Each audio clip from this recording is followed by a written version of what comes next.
If others are partakers of this right over you, are we not even more? Nevertheless, we have not used this right. Paul's saying we didn't demand it. We didn't say you have to do it. Nevertheless, we have not used this right, but endure all things, lest we hinder the gospel of Christ. You see, Paul's heart was more in preaching the gospel and not asking for money so he could preach to you. He didn't ask for it. You know, I've heard ministries, we go to, my wife and I, we belong with Morris Sorello, you know, the world evangelism. And he would have like crusades in Israel. And he would ask his what's that word? Partners, thank you. He would ask his partners for a donation so they could go over there and preach the gospel without asking for money. All their needs were met. This is Paul's heart today, or, you know, was that he wanted them to receive the gospel.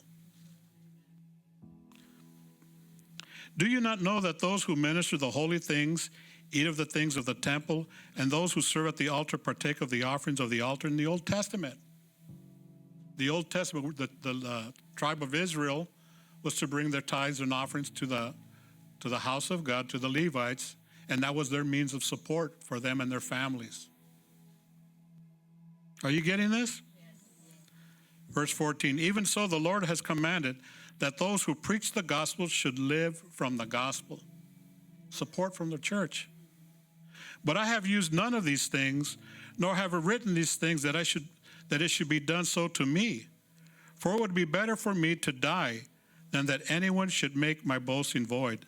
For I preach the gospel, I have nothing to boast of necessity is laid upon me. Yes, woe is me if I do not preach the gospel. For if I do this willingly, I have a reward. But if against my will, I have been entrusted with a steward. What is my reward then? That I preach the gospel, that I may present the gospel of Christ without charge, that I may not abuse my authority in the gospel. You see, that was Paul's heart. The church is supposed to help support the ministry. See, without the support of the ministry, the ministers had to go out and work. And you see that example in the book of Nehemiah, where the priesthood had to go out and work.